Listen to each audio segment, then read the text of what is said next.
Welcome to the Korean Man and Black Woman Tales. The Korean Man and Black Woman Tales channel will bring you stories of strong bonds, cultural differences, passionate love, and unforgettable dramatic events. If you love interracial love stories and cinematic storytelling, then this is the place for you. Enjoy listening. Please subscribe to the channel to hear more great stories. I had a stranger by my debt in the middle of an emergency room, and somehow that was not the most terrifying part of my night.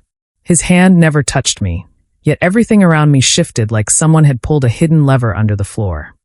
The man squeezing my jaw smelled like cheap cologne and desperation, his fingers digging into my skin as he forced the pen into my hand. "Sign it," he hissed, loud enough for the nurses to hear but quiet enough that no one stepped in. My shift badge still hung around my neck. I was supposed to be helping people, not begging to breathe. The paper blurred in front of me, numbers stacked like a sentence I could not outrun. Interest that multiplied faster than I could ever earn.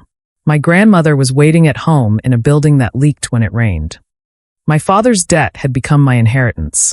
Tell me, what would you have done in that moment? Signed or fought, knowing neither would save you. That was when he stopped walking. I did not see him approach. I felt it. The pressure in the room changed, like the air itself decided to hold its breath. The man holding my face loosened his grip just enough for me to look up. The stranger wore a dark coat that did not belong in a place that smelled like antiseptic and fear. His eyes did not move to me first. They went straight to the paper, then to the hand on my face, then back to the paper again. Calm, precise, like he was reading a receipt. He spoke to the man beside him, someone I had not even noticed until that second. "By that debt," he said, his voice low, controlled, final. A pause. Then he added, "And by the building." Let that sink in. Not negotiate. Not threaten. Buy. The man who had been hurting me laughed at first. A sharp, ugly sound. Then he saw something in the stranger's expression that wiped it right off his face. His fingers slipped from my jaw. The pen dropped from my hand and hit the tile with a hollow click. No one raised their voice. No one called security. Yet within seconds, the man who had cornered me stepped back like he had just realized he was the smallest person in the room. I should have felt relieved. Saved. Grateful. Instead, my stomach twisted tighter. Because men like that do not help people like me for free. I knew that. I had lived my whole life learning that nothing comes without a price. Still, as the stranger turned to leave, he glanced at me for half a second, and something cold ran down my spine. I had seen those eyes before. Not in a suit. Not in a hallway like this. But through blood and shaking hands on a night I had tried to forget. He did not ask my name. He did not wait for thanks. He simply walked away, like he had just rearranged my life the way someone moves furniture. That was the first thing that scared me. The next morning, I woke up expecting everything to snap back into place like a bad dream fading under daylight. I expected a call from the debt collector, another threat, another reminder that nothing in my life ever changed for the better overnight. Instead, my phone stayed silent. No missed calls. No messages. Just an unfamiliar stillness that felt heavier than the fear I had gone to sleep with. I sat on the edge of my bed, staring at the cracked ceiling above me, waiting for the other shoe to drop. It did not. By the time I got to the hospital, something was already off. The usual tension at the front desk, the constant complaints, the supervisor hovering like a storm cloud, all of it felt muted. People spoke softer, moved slower. Even the nurse who usually snapped at me for breathing too loud barely looked in my direction. I logged into the system, expecting to see the red flags that had followed my name for months. Overdue notices, payment warnings, legal alerts. Instead, the screen came up clean. Completely clean. No debt attached to my file. No flags. Nothing. At first, I thought it was a glitch. I refreshed the page 3 times. Then 5. My hands started to shake. Not from relief, but from something colder. Confusion. Fear. Because problems like mine do not disappear. They get worse. They grow teeth. They come back louder. But this time, they were gone like they had never existed. Around noon, my supervisor got called into a meeting. That alone was strange. He never left the floor. He liked to watch us struggle. It made him feel important. 30 minutes later, he walked out pale, his tie crooked, sweat clinging to his forehead like he had just run a mile. He did not yell. He did not assign extra work. He packed his things. Quietly. No explanation. No warning. Just gone. By the end of the day, rumors spread like wildfire. Audit. Investigation. Mismanagement. Words people whispered but did not fully understand. All I knew was that the man who had made my life miserable for two years had been erased in less than an hour. Tell me something. How many coincidences does it take before you stop calling them coincidences? It did not stop there. When I got home that evening, I found a notice taped to the front door of our building. At first, my stomach dropped. Eviction. That was my first thought. But the paper said something else. Ownership transfer. Effective immediately. The landlord, the one who ignored broken pipes and laughed when tenants begged for repairs, was no longer in charge. A new management company had taken over. Within days, workers showed up. Real workers. Fixing things. Replacing things. Listening when people spoke. My grandmother cried the first night the ceiling did not leak during a storm. I should have been grateful. I tried to be. I told myself this was luck. A miracle. A rare moment where life decided to be kind instead of cruel. But every time something improved, I felt that same tightness in my chest. Because I knew exactly when it had started.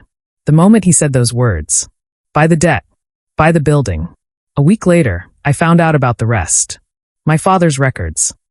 The ones tied to loans I never agreed to, debts I never signed for, documents that had followed me like a shadow I could not outrun. They were gone. Not settled. Not negotiated. Gone. Like someone had reached into the system and pulled them out by the root.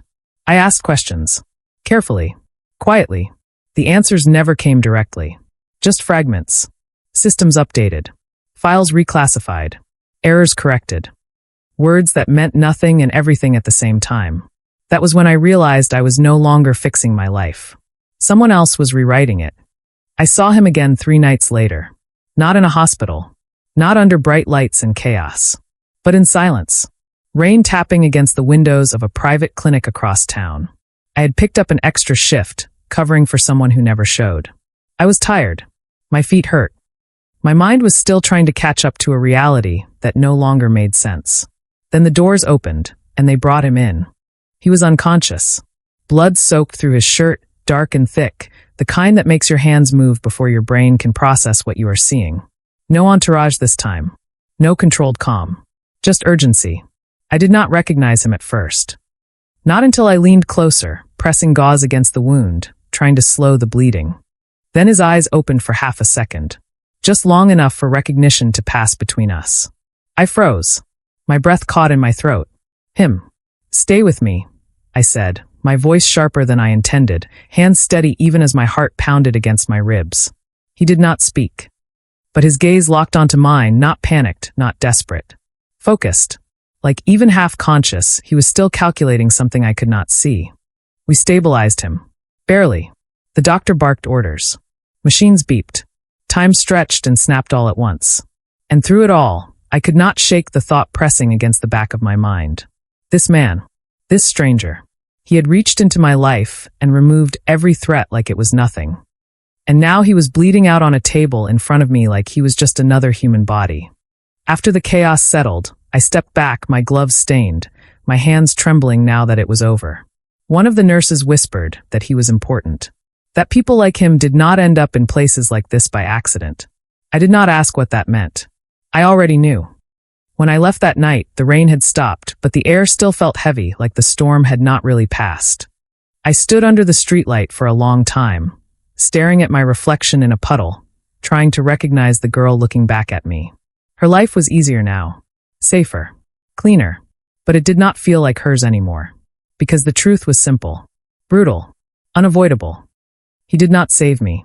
He replaced the world around me. And I had no idea what that would cost. I was not supposed to see that side of his world. That is the truth I keep coming back to. The one that settles in my chest every time I try to justify staying. People like him build walls for a reason. Layers. Distance. Clean versions of themselves for people like me to look at without asking too many questions. And for a while, I played my part perfectly. I went to work. I went home. I let the problems disappear without digging into how or why. I told myself survival did not require understanding. It only required breathing. But Houston does not let you stay ignorant for long, especially when money starts moving the way it did that month. The oil crisis hit like a slow explosion. Prices surged. Contracts shifted overnight. Entire companies folded or swallowed each other whole. And underneath all of it, there was something else. Something quieter. Security contracts. Logistics routes. Private protection agreements that were worth more than the oil itself. I started hearing things at the hospital. Not directly. Never directly. Just fragments. Men brought in with injuries that did not match their stories. Gunshot wounds labeled as accidents. Broken bones explained away as workplace incidents. And always, somewhere in the background, a name that no one said out loud but everyone seemed to understand. I told myself it had nothing to do with me. That whatever world he operated in stayed separate from mine. That I was just someone he helped once, for reasons I did not fully understand. That illusion lasted exactly 12 days. It happened on a night shift I almost did not take. I was exhausted, my body still catching up from the extra hours I had been working, but something pulled me there anyway. Maybe habit, maybe instinct, or maybe something in me already knew the line was about to blur. The ER was quieter than usual, that strange kind of calm that never lasts. I was restocking supplies when I heard raised voices near the back entrance. Not loud, controlled, the kind of tension that sits low and dangerous. I should have stayed where I was. That would have been the smart thing to do. But curiosity has a way of overriding survival when you think you are finally safe.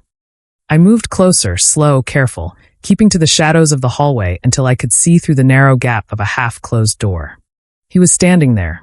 Cha Woo-jin, a strikingly handsome Korean man, 35, with a strong square jaw, broad cheekbones, a straight refined nose, full but firm lips, and deep-set dark eyes with a calm, dangerous intensity. Dark black hair, medium length, brushed back in a clean, controlled style. Tall, broad-shouldered, lean muscular build. A large black tattoo of a lion head crowned with broken thorns, wrapped in smoke, and a vertical ceremonial blade rising from the left side of his neck. Dressed in a luxury black tailored suit, dark open-collar dress shirt. No blood this time. No weakness. Just stillness. The kind that makes everything around it feel unstable. 3 men stood across from him, their posture stiff, their eyes sharp. Not patients. Not visitors. Something else entirely. I could not hear every word, but I did not need to. The tone said enough. "You lost the route," one of them said, voice tight with restrained anger. "That contract was not yours to interfere with." Woo-jin did not raise his voice. He did not step closer. He simply looked at the man like he was measuring something invisible. "It was already compromised," he replied. Calm. Flat. "You were going to lose it anyway. That was not your decision to make." A pause. A small one. But it stretched. "It is now." Something in the room shifted. You could feel it. The balance tipping in a direction that no one could stop once it started. One of the men reached for something under his jacket. I did not even realize what was happening until it was already over. A sharp movement. A dull sound. Not loud like in movies. Just final. The man froze, then dropped to his knees like his body had forgotten how to hold itself up. No shouting. No chaos. Just silence swallowing everything that came after. My heart slammed against my ribs so hard I thought they would hear it through the wall. My hand flew to my mouth, pressing down the sound that tried to escape. I wanted to look away. I could not. Woo-jin did not flinch. Did not hesitate. He glanced down at the man like he was confirming a decision already made hours ago. "Clean it," he said quietly. That was it. No anger. No rush. Just a command. I stumbled back before anyone could see me, my legs weak, my breath uneven, the illusion I had been holding on to shattering piece by piece. This was not business. This was not protection. This was something else entirely. Something that did not care about rules or lines or the difference between right and wrong. I waited until my shift ended, until the building felt normal again, until I could pretend for a few more minutes that I had imagined everything. Then I walked out into the night, my hands still shaking, my mind replaying the scene over and over like it was trying to force me to understand. He found me before I could decide what to do with it. I did not hear him approach this time either. 1 second I was alone under the dim light outside the hospital. The next he was there, standing just close enough that I could feel his presence before I turned. "You should not be here this late," he said. I laughed. A short, broken sound. "That is funny coming from you." He did not react. Of course he did not. He never reacted the way normal people did. "I saw you. I said, the words coming out before I could stop them. My chest tightened as soon as they left my mouth. There it was. No taking it back now. For the first time since I had met him, something in his expression shifted. Not shock. Not fear. Just a slight narrowing of his eyes, like he was recalculating. How much did you see? Not a question. A measure. Enough, I replied. My voice steadied itself, surprising even me. Enough to know you are not what you pretend to be. Silence stretched between us, thick and heavy. Then he exhaled slowly, like he had already expected this outcome. I never pretended, he said. My hands curled into fists at my sides. You fixed my life, I shot back. You removed everything that could hurt me. You made it look clean. That is pretending. No, he said, his voice still calm, still controlled. That is solving problems. The simplicity of it made my stomach turn. At what cost? I demanded. To who? Another pause. This one longer. Whoever stands in the way. There it was. No apology. No excuse. Just truth, laid out without decoration. I stared at him, searching for something human in his face. Regret. Doubt. Anything. But all I saw was certainty. Cold. Unshakable certainty. You do not get to decide that, I said, my voice quieter now but sharper. His gaze held mine, unwavering. Someone always does. The words hit harder than anything I had seen that night. Because deep down, I knew he was not wrong. That was the part that terrified me the most. I took a step back, creating space I suddenly needed just to breathe. You did not save me, I said, the realization settling fully into place. You just moved me into your world. And you are still alive, he replied. I swallowed hard, my throat tight, my heart caught somewhere between fear and something I did not want to name. That was the moment everything changed. Not when I saw what he did. Not when I realized who he was. But when I understood the truth underneath it all. I felt safer in his world than I ever had in the real one. And that scared me more than anything else. I told myself I was done the night I walked away from him. But the truth is, nothing in my life ever really let me walk away clean. Not from debt. Not from people. And definitely not from someone like Cha Woo-jin. For a few days, I tried to pretend things were normal again. I kept my head down. I avoided the streets I knew he might pass through. I ignored the silence that had once felt like relief and now felt like something waiting to break. But safety is not something you can unlearn once you have tasted it. And danger does not need an invitation when it knows your name. It started small. A missed payment that suddenly reappeared in a system that had been wiped clean. A letter slipped under my door, no return address, just numbers printed in cold black ink. Not as large as before, but enough to remind me how quickly things could spiral. Then the landlord, the new one, the one who had fixed everything, started acting differently. Not cruel, not neglectful, just distant, like someone waiting for instructions that had not come yet. I noticed the way he avoided eye contact, the way he checked his phone before answering even simple questions. It was subtle, but it was there. I should have gone back to Woo-jin then. Asked him what was happening. Demanded answers. But pride is a dangerous thing when you have spent your whole life fighting to keep your independence. I told myself I did not need him. That whatever had been fixed could stay fixed. That I could hold my ground this time. Then the Real warning came. I was walking home from a late shift, the streets quieter than usual, the air thick with that heavy Houston heat that never fully disappears, even at night. I heard footsteps behind me. Not rushed. Not loud. Just steady. Matching my pace without trying to hide it. My body tensed immediately, every instinct I had built over years of surviving kicking in all at once. I turned the corner faster. The footsteps followed. I stopped. They stopped. Brielle Turner. My name. My blood ran cold. I turned slowly, forcing myself to stay calm even as my heart pounded hard enough to make my vision blur. Two men stood under the dim streetlight, their faces half hidden in shadow, their posture relaxed in a way that felt practiced. Not desperate. Not reckless. Controlled. You have been difficult to reach, one of them said, his voice almost polite. I think you have the wrong person, I replied, even though we both knew that was not true. A small smile touched his lips. Not amused. Just acknowledging the lie. We do not make mistakes like that. The other man stepped forward slightly, just enough to close the space between us without actually touching me. You are connected to someone who has created complications. There it was. Not debt. Not money. Him. I do not know what you are talking about, I said, my voice steady, my body anything but. The first man tilted his head, studying me like I was something fragile that could break if handled too roughly. That is unfortunate, he said softly, because whether you understand it or not, you are now part of a negotiation. My stomach dropped. Tell him, the second man added, his tone colder now, that his choices have consequences. And if I do not see him, I shot back before I could stop myself, anger cutting through the fear for just a second. Then what? Silence. Then a small shrug. Then the consequences will find you instead. They did not touch me. They did not need to. The message settled deep enough without it. They turned and walked away like the conversation had already ended before it began.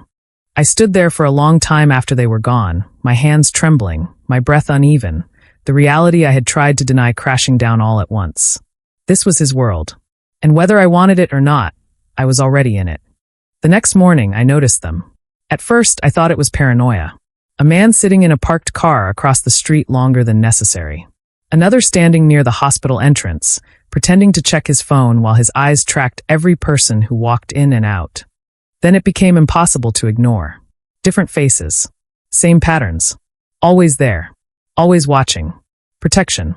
Or surveillance. I did not know which one scared me more.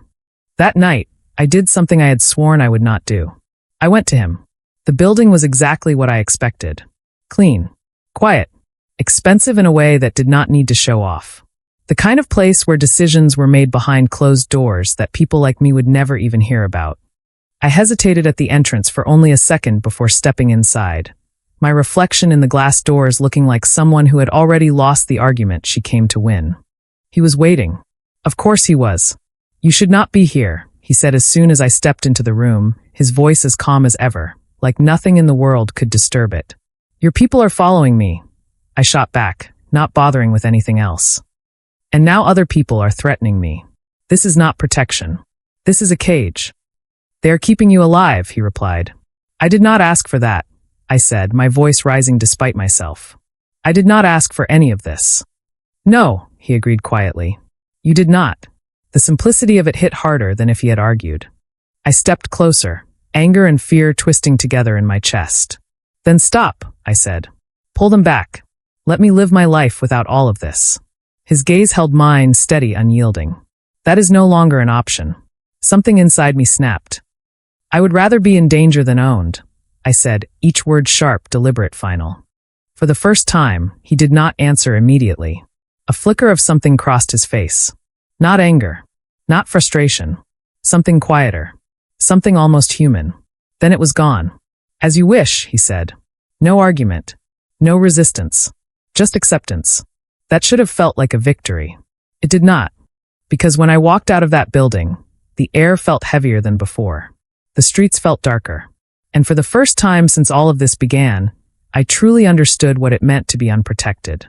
By morning, the world I had tried to reclaim was already closing in.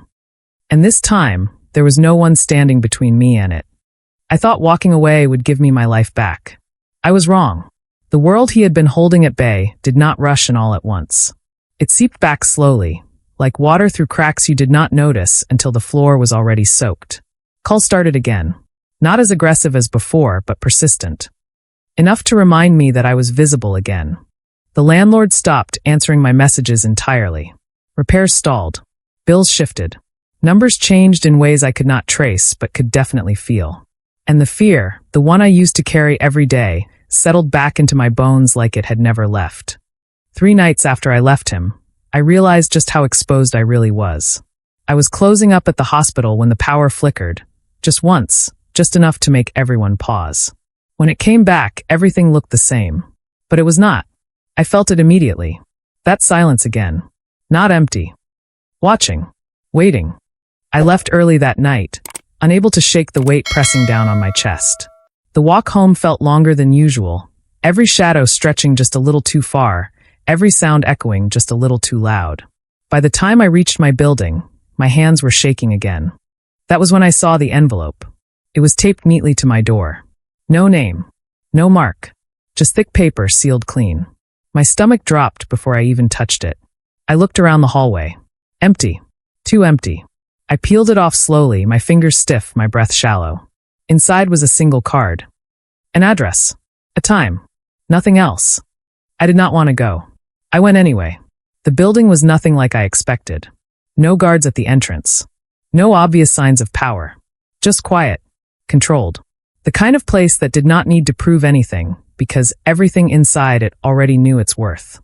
My reflection in the glass doors looked smaller than I remembered, like the version of me that thought she could survive alone had already started to fade. He was inside. Of course he was. No surprise. No greeting. Just presence. You came, he said. I did not come for you, I replied, even though the words felt thin the moment they left my mouth. He nodded slightly, like he was acknowledging something unspoken rather than what I actually said. Then he gestured toward the table in front of him. Papers. Official. Clean. Final. Sit. I did not want to obey. I did. My eyes dropped to the document as I lowered myself into the chair. Legal language. Ownership. Property transfer. My name. I froze. This is not I started, but the words failed me halfway through. It is, he said. I looked up at him, my chest tightening, my mind struggling to catch up with what I was seeing. Why? Not gratitude. Not relief. Just that one question. He held my gaze steady, unflinching, like he had already decided everything that needed deciding long before I walked in. You said you would rather be in danger than owned, he replied. So I removed both. My fingers trembled slightly as I touched the edge of the paper, the reality of it settling in piece by piece. A safe house. Paid in full. No hidden clauses. No leverage. Just my name. I do not understand, I whispered. You do not need to, he said quietly. Then, after a brief pause, he added, You can leave my world anytime. The room felt smaller all of a sudden. Or maybe it was just the weight of what he was saying pressing in from every direction. I just made sure it cannot swallow you first. Silence followed. Heavy. Final. No ring. No promise. No demand. Just a choice. For the first time in my life, it was real. I sat there, staring at my name printed in ink that would not fade, my reflection faintly visible on the polished surface of the table, and I realized something that shifted everything I thought I understood about him. This was not control. This was power given away. And somehow, that was far more dangerous. I walked out of that building with the deed in my hands and a decision sitting heavy in my chest. The street outside looked the same. The city moved the same. But nothing felt the same anymore. Because now the question was not whether I could survive his world. It was whether I wanted to leave it. I stand in the doorway of a life that finally belongs to me, and for the first time, no one is forcing my hand. No debt. No fear. No invisible chains pulling me under. Just a choice. Him, with all the darkness he carries, or a world that almost broke me once already. People say love should feel safe, but what if safety comes from someone dangerous? What if the only person willing to burn the world down for you is the same one you are told to run from? I still do not have the answer. Maybe I never will. But one thing is certain. This time, whatever I choose, it will be mine.